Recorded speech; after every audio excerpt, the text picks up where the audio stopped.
Now, may he rest in peace, Saint Bafuboni. I heard the story about journalists are not well paid and all of that. And I listened to it carefully. I said, it's interesting. It's very sensitive, okay? Very, very sensitive. I think journalists here or journalists anywhere should be well paid. Even ahead of talking about paid, journalists work with tools. So it's important that journalists are given the tools. For me, that's the first thing. If I employ a journalist, first thing, you give him a computer, whether it's a laptop or it's a desktop, you give him a computer and you give him data so that he can do his work. You give him a mobility, very, very important. Whether it's an office car or you give him a car or whatever it is, you give him a loan to buy a car, mobility is important. He has to be mobile, okay? And he has to have a phone. So for me, I consider journalists that you employ. Thank you for the Fred Wise picture. I consider journalists that you employ that their phone is your responsibility. You have to buy the phone for them. Even if he comes to a job with the phone, you give him the phone that you want him to be able to use so that he can use it. You give him an iPhone, whatever, that's what I believe. In terms of paying, remunerating, I think that the journalist must justify it by the story that he does. That's what it is all over the world. Now, I can use myself as an example. When I didn't plan to be a journalist, by the way, I was doing my work, studying, university went on strike. I went to Radio Universe playing around with Aban Korahini, Ajoanyantin, Alhaji Siddiq was our boss, Professor Kwame Kaikai was there, and Mr. Bonakumsin was there too. And I was reading news on Radio Universe when Adom-Otchere, my friend from Presec, heard me say that at the end of the news that my name is Paul Adom-Otchere. He said, is that Paul? Oh, Kagdi, I know him, pa. He looked for me and said, I heard you reading news on it. I said it here before. Adom-Otchere was in the studio. He came from America and I hosted him and I said the story. And Eko said that, do you want to do media? I said, media? He said, let me take you to KKD, my own KKD. Took me to KKD and KKD said, I think you can do it. But the next week, KKD had left the company and Tommy and Forsen had come in. Fred Oware was the owner of the business at the time. So they got me in.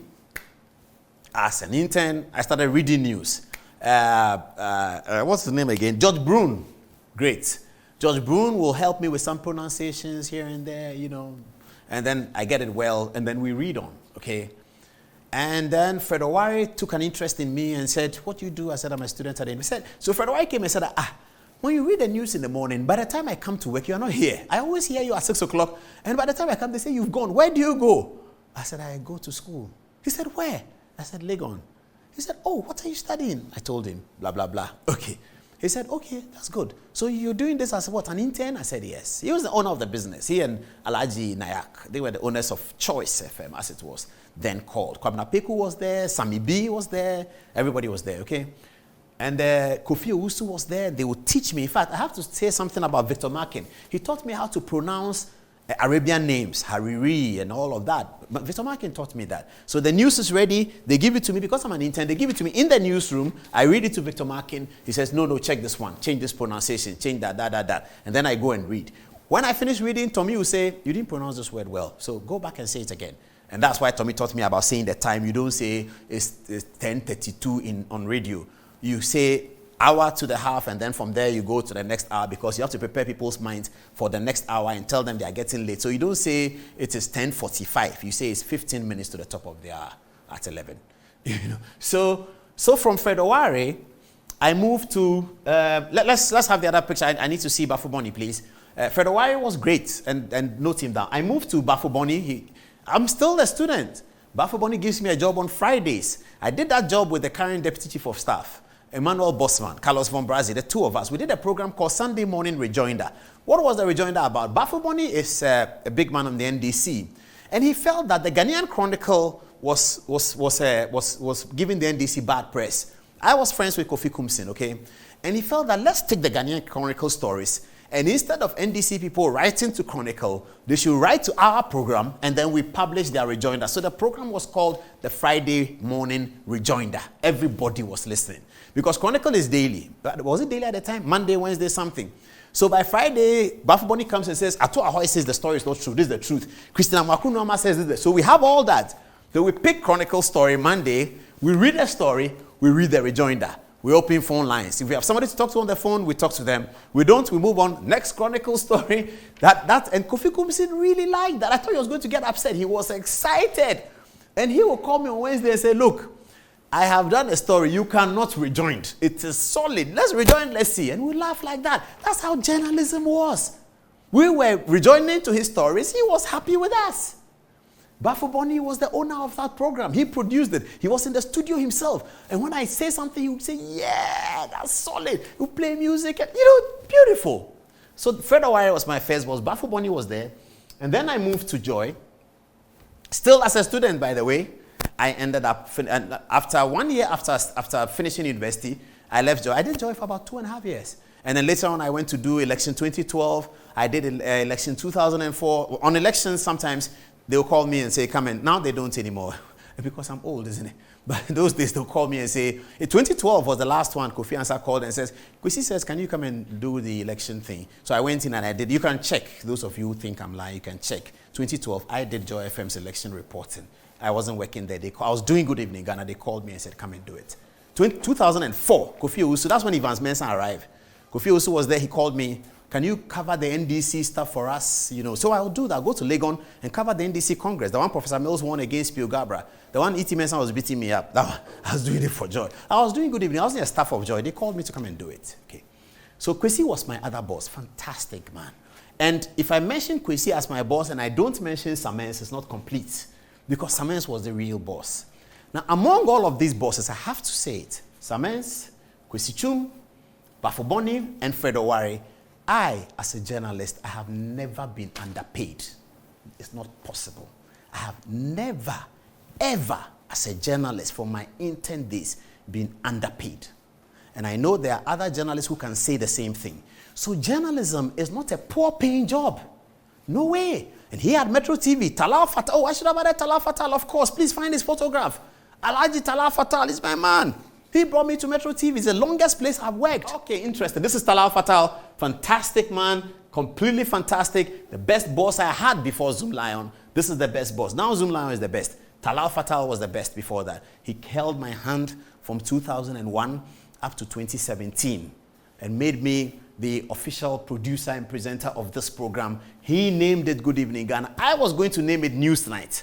When we had the meeting in his house at airport with Mr. Adom-Otchere, who actually recruited me, Talal asked me, what would you call it? I said, let's call it Newsnight. He said, come back tomorrow. Came back tomorrow and Talal said, no, Paul, I don't think Newsnight will work. Newsnight is kind of common. Let's do Good Morning America. I said, what's Good Morning America? He said, so let's call this Good Evening Ghana. We started Good Evening Ghana. The next year, we started Good Morning Ghana. Okay, Talal is being my blood partner. He's my man. Alhaji, good evening. I'll come. I know that I owe you a visit. I'll come. Okay, so that's my relationship with Talal Fatal. When I got my first contract from Joy FM, I didn't understand contracts in those days, So the contract said my salary was 12 million cedis. So I looked at the contract. I almost fainted. I went to the phone. I called my friend. I said, hey, we have money. He said, what's the... I told him I was going to get my contract. I left Legon and said I was going to get my contract, He said, what's the contract? I said, 12 million. He said, hey, are you sure? Look at it again, no. I said, it's 12 million. He said, check whether it's per annum or per month. It was then that I calmed down. It was per annum. I thought it was per month. I was jumping. I'm going to buy that. Everything was coming to my head. I'm going to buy this. I'm going to buy that. You know me, I like my this and that and my that and this. I like those things. So when I have money, I spend it. Okay. So immediately they were coming to my head. Then he told me, hey, you are over-celebrating. It is... But even that was fantastic salary in 1998. 12 million a year. That's what Kwesi offered me. Fantastic. I've never been underpaid. Now, part of the reason is, please get me the political stories. I'll tell you one of the stories. The political picture, the DF Anand one, please. I got into this job, my tools, and then everywhere I work, Fred Oware will ask you, do you have a phone? Get Paul a computer. And he says, why are you here? I said, I'm waiting for car. That's what happened though. Why are you here? I said, I'm waiting for car. He said, get him a car loan to buy a car. He's always going to parliament. Why is he waiting? That's how I got my first car at a very young age. Fred Oware. He said, get him a car loan to get a car. What are you waiting for? I went to work at Radio Gold. I think Bafuboni came to visit me at Legon, I think in Commonwealth Hall. Bafuboni liked young people, okay? And he noticed that I was using a small radio. He said, but you are doing journalism. Don't you want a big radio? I said, I do. He said, go to Imex and we take it and then tell them your salary every month. We'll pay some for you. That's how I got my first ghetto blaster in Legon. You can imagine, Commonwealth Hall, big speakers, boom, boom. Oh, we had fun. We had absolute. Why did I get the fun from? From journalism. So how can I say I've been underpaid? I've never been underpaid as a journalist. All these people have paid me so well and paid me even more than I deserve. And sometimes when I do a story, I'll tell you about this Dear Finance story. Now, here at Metro TV or anywhere, for my money at this time, I think if a journalist comes in and you interview him and he's good, you give him the tools, you can start him. You see, journalism, we have to, because you are now going to produce for us to see what you are made up of. Maybe you did well in the interview, but the interview is different from the field. Field is different from interview. So we want to see how you do on the field. So you can pay them some 2,000 cedis, but give them incentive for breaking stories. So I can say here at Metro TV that if you bring a story and we first broke the story, you get 5,000. Okay? In a month, if you break 4 stories, you get 20,000. Is that being underpaid? Is it not good for Metro TV that we have a journalist who is breaking 4 stories for us? And breaking stories is very important. Many years ago, I was broadcasting here, and I said that the day Professor Mills died, I heard it first on Joy FM. In fact, I said Joy FM broke the story. That's what I said. And I mentioned Jifa Bampo as being the author of the story. She read, that's why I heard it first, okay? That evening, my friend Richard Sky, he was studying in England at the time. He sent me text. He said, but Paul Uspa, I broke that story on City. You said it was Jifa Bampo. I said, are you sure? He said, but I did. So I called my friend OJ, the City FM news editor. I said, OJ, last night on TV, I said I got the thing from. He said, yeah, I was watching. This is not Joy FMO. It's us. It was your man, Richard Sky, who broke the story. I said, Charlie, he called me. I said, no, Paul, this one I have to do something about. So I came back here, those of you who remember, and said that I'm sorry. It wasn't Jifa Bampo who broke the story. It was Richard Sky. Because for us journalists, breaking the story is very important. In fact, if a journalist is in coma and he has broken a story and you are discussing it around his coma bed, and you say it's another person, he will wake up and tell you that it was him, and he will go back to coma. That's how important breaking stories to journalists. It's like a goal that was scored. You know the Cristiano Ronaldo goal at the World Cup. Who scored the goal? It's important to us. I broke the story. You can't give it to somebody else. Somebody else breaks the story. You can't give it to me. So if I say that, look, if you break a story for us, 5,000, it's up to you. That's how journalists get paid. It's entirely up to you. But when I hear this thing of journalists are not well paid, I get worried. If we are not giving them the tools to work, that's a problem. We need to give them the tools to work. That's very important. Mobility is very important. And all of those things, phone, computer, things that he can work with. Okay,